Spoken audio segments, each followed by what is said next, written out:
Welcome back to Guitar Search Saturdays. My name's Shane. This is episode 37. As we head down the hill, we're checking out one of Melbourne's newest music shops that opened about 2 months prior to shooting this Guitar Search Saturday episode, called Billy Hyde Music. When it comes to music shops in Australia, the name Billy Hyde Music is a bit of a household name. Odds are if you live in Australia and you play any sort of instrument, you've heard of Billy Hyde Music over the years. I feel pretty lucky living in Melbourne, Australia, just based on how many great music shops we have, and they're all a little bit different. I think they've gone about this the right way. You walk in here and it's extremely impressive, and not only that, they've got brands a lot of other shops don't carry. So for me, that's a really cool thing to see. Firstly, a massive thanks to the guys at Billy Hyde Music for allowing me to come through and check out their store with the camera and share it with you guys. If you do enjoy these series of videos, please give it a thumbs up. Let's go in and take a look.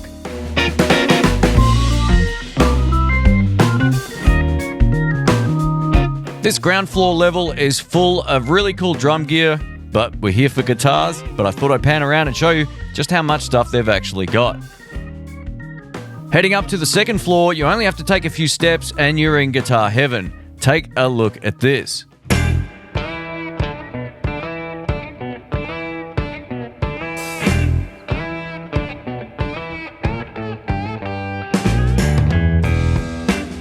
Being that I'm a bit of a Fender fan, I thought we'd start with some electric guitars.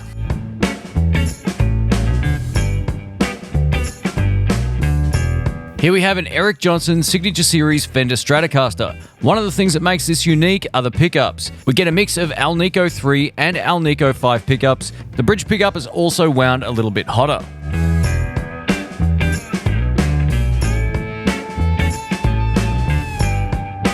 Here we have the American Original Series 50 Stratocaster. This is the first time I've seen one of these in gold, and I gotta tell you, I absolutely love this look. If you like a Stratocaster with a fat neck, this is an absolute no-brainer.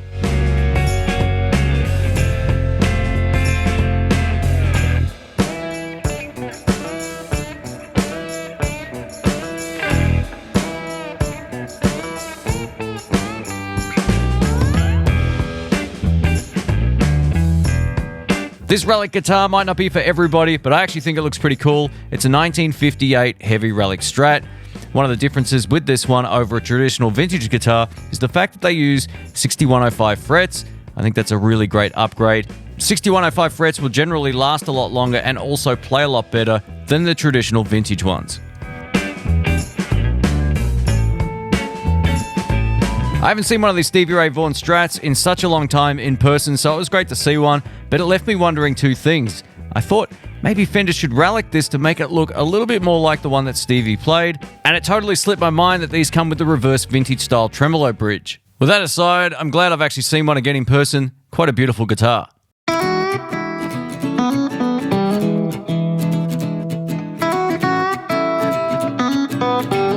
Here's a question for the poll in the upper right-hand side of the screen, as well as the comment section. What do you think of this Jimmy Page Telecaster?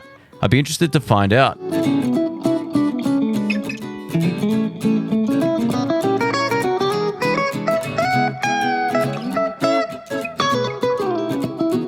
Now, you might remember just before I mentioned the original series Stratocasters. This is an original series 50s Tele. I actually own one of these and I purchased it about a month before filming this video, and I gotta tell you, it's one of the best Teles I've ever played in my life. Two of the things I really love about it is the neck pickup has a lot of snap, much like a Strat, but it still has that Tele flavor, and it has a big U-shaped neck, which is, for me, a pleasure to play.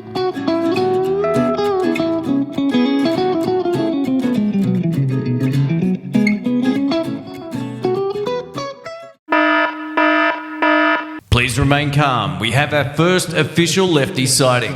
If you're a left-handed guitar player, you'll definitely get a kick out of Billy Hyde Music. I would estimate there'd be somewhere between 15 and 20 guitars just in this one shop for lefties, which is a lot more than you would find at a lot of other shops. This Fender wall is huge, so I'm going to shut up for a second and show you what they've got.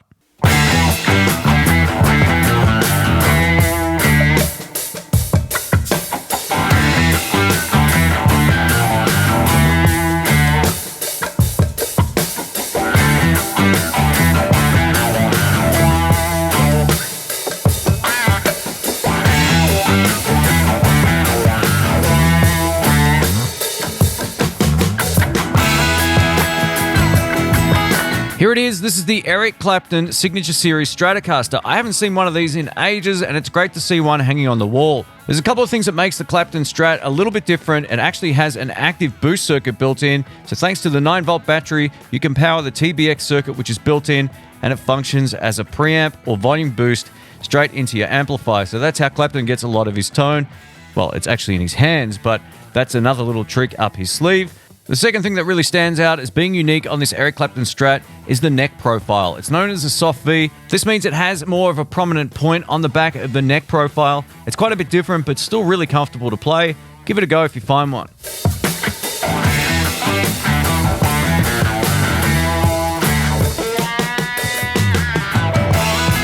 As we continue along this wall, we have some really nice Gretsch guitars.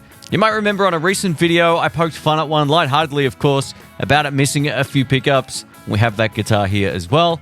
That's it though, a lot of people are still in favour of this Malcolm Young Signature Series guitar. Let me know what you think in the comments below.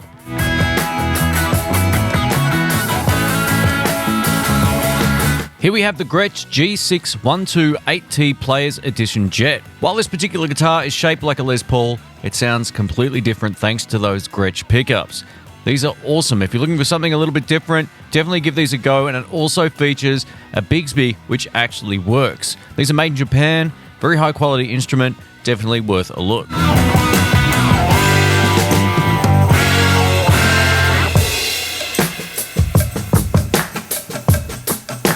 Without question, this Gretsch Players Edition Nashville electric guitar has a lot of vibe. We get two high sensitive Filtertron humbucking pickups, and they sound like $1 million. If you're looking for that authentic Gretsch tone, check this out.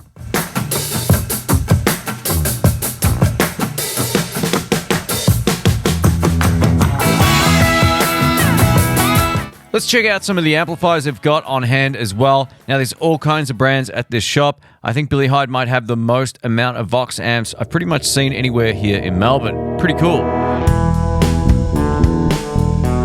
Here we have a couple of Valve Vox amps in a limited edition finish with the black and red mixed with the gold stripe. I think this looks really cool. We have an AC4 and an AC15. In terms of the amplifier selection, Billy Hyde's has it nailed. There's plenty to choose from Fender amps, which are my kind of thing, all the way through to Orange. We have Engel, Marshall, Line 6, and lots of other brands. But then I saw something out of the corner of my eye that made me go, oh no, and it was a Mesa Boogie. And these amps, they're hard to find in Melbourne, and I'm really looking forward to giving this particular one a shot.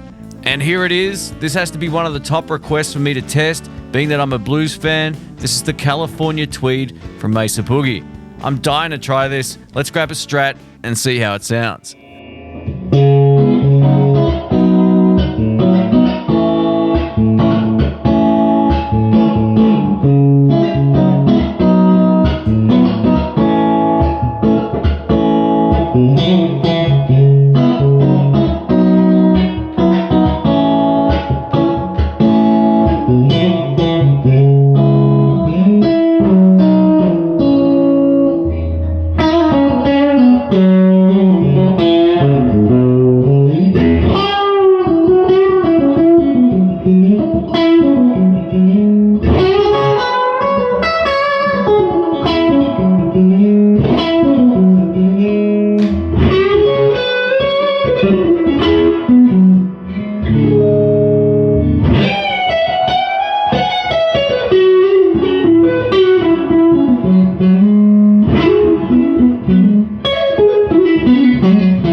This is totally dangerous. While I might have looked a little bit nonchalant, I was actually blown away by the sound of this. It sounded better than any of my amps.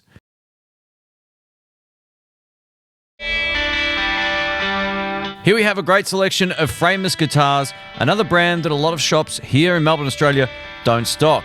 They may stock them in other parts of the world, but here, it's one of the few shops I've actually seen that stock them. Fantastic guitars. In terms of quality manufacturing, frameless guitars are up there with the best in the world.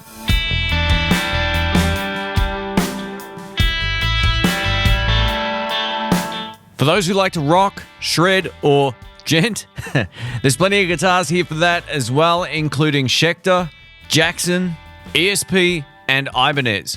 There's a couple of guitars that really stood out on the wall, and I'll show you those right now. Fans of Kirk Hammett from Metallica will definitely get a kick out of this.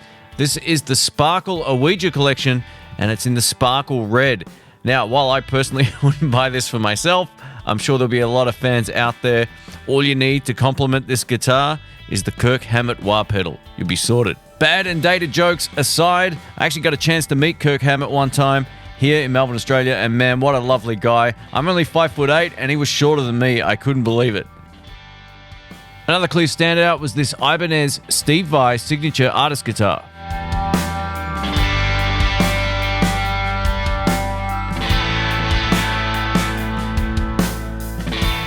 I try not to cover too much of the same stuff on every episode of Guitar Search Saturdays, but there is a great selection of PRS, PRS SE, Epiphone, Squier, and many other brands you see at a lot of other guitar shops. So if that's your thing, there's plenty to choose from.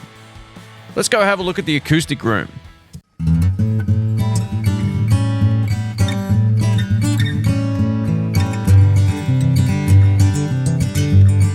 Now, there's a lot of great acoustics in this room, including Gibson, Martin, Maton, Cole Clark, and a bunch of other brands. While it's nearly impossible to go through each and every one, what I will do though is show you some of my favorites that I've seen on the wall. This is the Gibson J200 acoustic guitar. They call this the king of the flat tops. This guitar first appeared back in 1937. I can't believe this design is that old. It's completely timeless. The body shape is the super jumbo type, so it is really, really big. I had the Epiphone equivalent of this, and it was huge.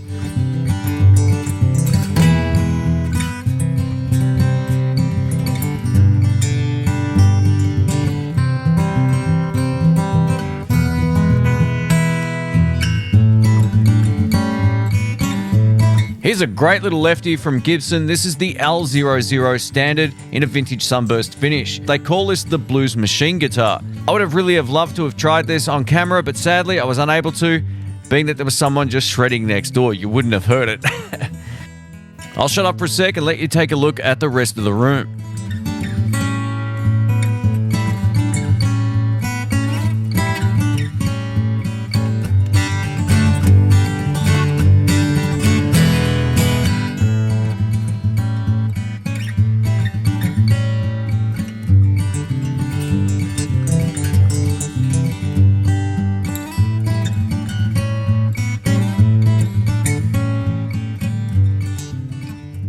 Maybe the most interesting guitar on the wall was this Cole Clark AN2 EC Angel acoustic guitar. And yes, that's a real humbucker pickup. In Australia, we have a lot of people who perform live using looper pedals.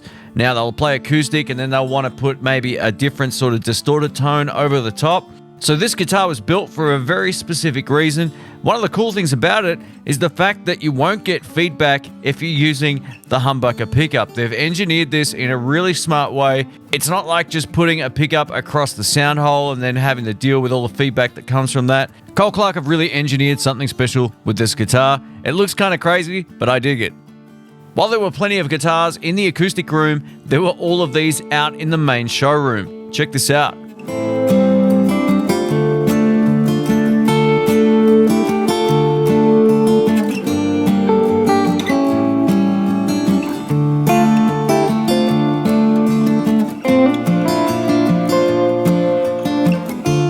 I'm sure most people would be pretty satisfied with the amount of guitars at this shop.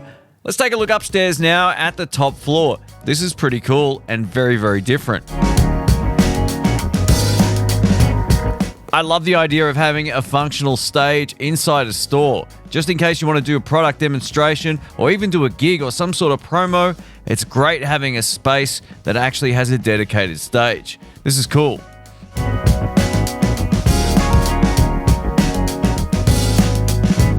The top floor is where you can find all the high-tech stuff, including synths, keyboards, studio monitors, microphones, podcasting equipment, portable recorders, audio interfaces, and just about everything else. For those who are new to the Guitar Search Saturday series, you might not know I'm a huge audio nerd. I'm right into microphones, audio signal processors, and just about everything else. So I love checking out this stuff. It's pretty rare that guitar shops actually carry a full range of audio equipment as well.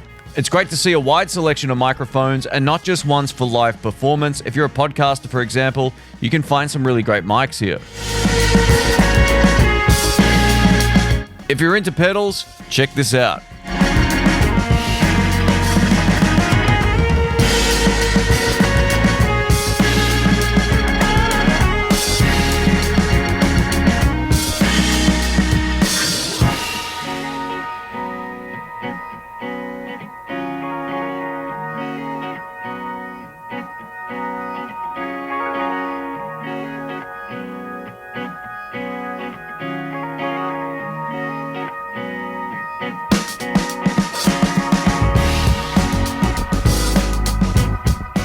And lastly, let's check out the Gibson wall. I've saved this till last. I hope you like it. There's some really great guitars that I'm sure will give any Gibson fan some serious gas or gear acquisition syndrome.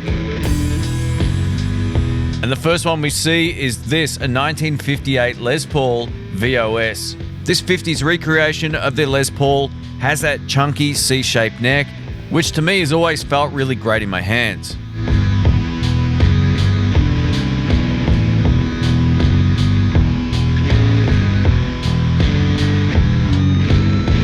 Here's another vintage original spec Gibson custom shop guitar. This is the 1959 in Iced Tea. Let me know in the comments or in the cards which one you prefer, either the Iced Tea color, a gold top, or of course the Cherry Sunburst.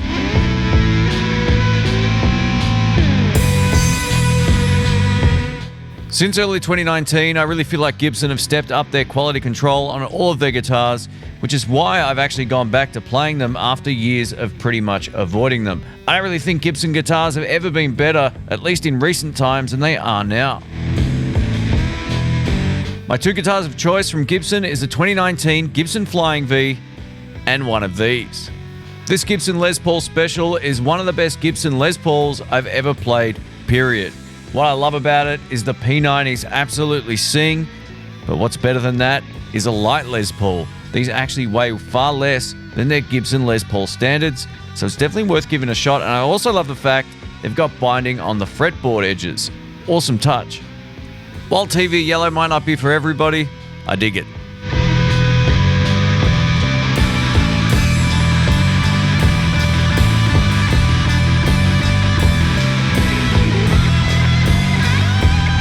How cool is this? This is the Gibson SG Standard 61 Sideways Vibrola. Some of the things I love about this range of guitar are the pickup choices. They use the Burstbucker 61R in the neck and the Burstbucker 61T in the bridge. If you haven't played these pickups, definitely give them a shot.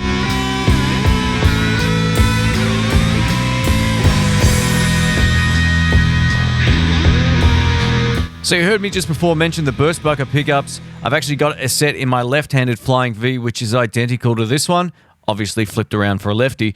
But these Burstbucker pickups that Gibson use, man, they are absolutely awesome. What I particularly like about them is the fact that they're nice and chirpy and they don't get muddy or overly thick sounding. So for the sound I like, the tones are great.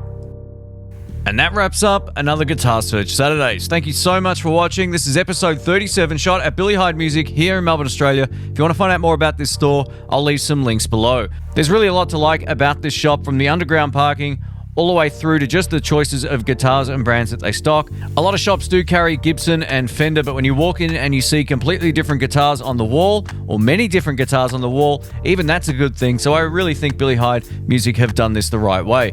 A massive thanks to all the Patreon subscribers as well for all your continued support. I really appreciate it. If you want to find out more about that, help support Guitar Search Saturdays or the In the Blues channel, links will be below.